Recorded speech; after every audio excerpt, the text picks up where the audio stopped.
Good morning guys. Luzon Bispinin ako sa mga ganito ngayon. Magbigay lang po po tips sa inyong mga mahilig mag-alagag manok ng papalahi, lalo na sa inyo mismo mga baguhan pa lang na magsimula pa lang na magpapalahi ng manok.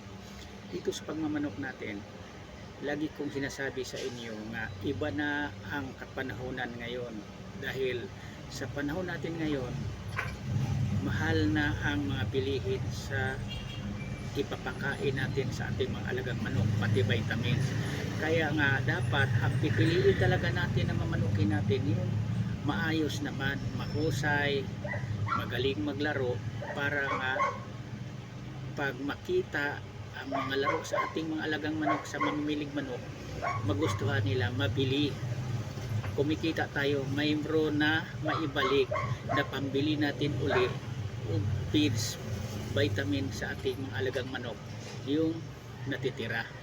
Yan ang pinaka-importante, na magmamanok tayo na maayos na pagkapili. Kasi kung hindi kasi maayos na pagkapili, sa totoo lang, kung ang pagpili natin, kung tawagin bara-bara lang ang pagpili mo sa manok, porket gwapo, nagustuhan mo kaagad, hindi mo kabisado, di mo alam ang record of performance yan, lugi ka talaga sa iyong ginagastos.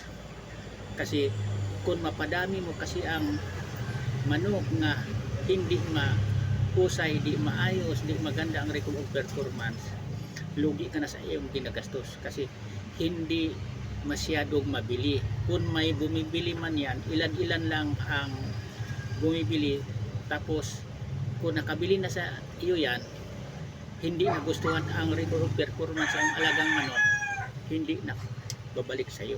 Hindi na ngayon balik-balikan sa namimilig manok sa iyo ang mga alaga mo. Pero kung ang mga alaga mong mga manok maganda ang pinapakitang mga performance, ang kinalabasan, balik-balikan ka ngayon. Ito na mismo ang magpapatunay sa inyo, dahil may mga linyada ko sa isa ka manok na nagustuhan sa namimilig manok sa akin, iyan ang binalik-balikan. Minsan tumatawag pa sa akin, magtatanong pa, mayroon pa bang ganyang lahi na nakuha ako sa iyo. Yan ang totoo. Pero kung ang lahing nakuha nila sa iyo hindi napakinabangan nila, hindi nagpakita ng maganda o record of performance na sa laro nila na ginagamit nila, di na talaga yan babalik sa iyo. Sa iba na totoo yan, mo try naman, doon naman din yan bibili. Kaya ang dapat, kung magmamanok man kayong mga baguhan pa lang,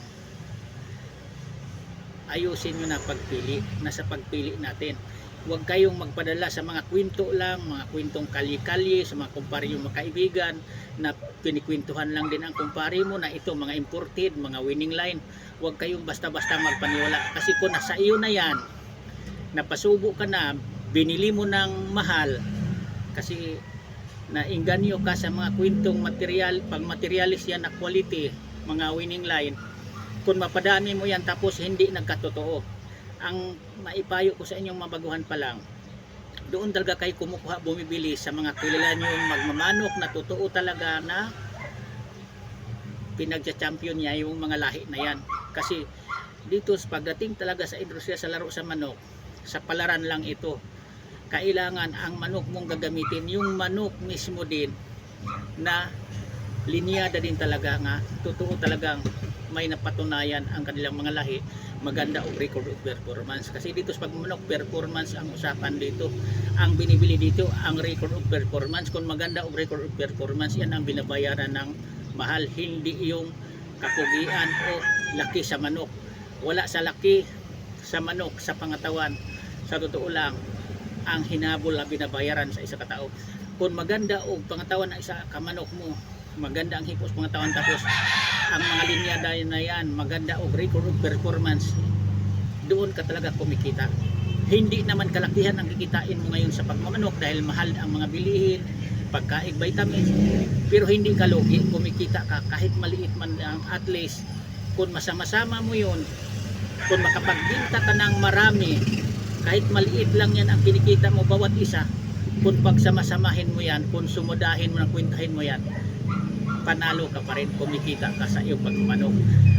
Basta maayos ang pagkapili. Pero kung hindi maayos ang pagkapili sa ginagastusan mong minamanok, karamihan kung magbinta ka man, mabuti na lang kung tumabla ka sa ginagastos mo. Halimbawa gumastos ka ng sa isa ka manok ng 1.5 na, mabuti na lang kung may bibili ngayon yan o 1.5 o 2,000. Pinaka mababa ko na estimate yan sa gilagaan mong manok, kasi karamihan talaga yung ibang mamimilig manok ang gusto nila hanggang halaga lang tag 1.5, pero sa panahon sa totoo lang ngayon wala na talaga dapat 1.5, pero may ilan-ilan naman talaga ding nag-aalagang manok na ay bibinta lang ng tag 1.5, pero nasa kanila yan, nagkadipindi nga sa uri, sa linyada sa isa ka manok, kasi ang mga quality talagang mga magandang record of performance, hindi ka makabili nga ng 2,000 to 5,000 pataas yan sa nag-alagag manok, lalong-lalo na kung ang nag-alagag manok talagang nag-entry yan, sumasali sa industriya sa laro sa manok, hindi ka talaga makabili yan ng 2,000 kung mahusay na pagkamanok yan.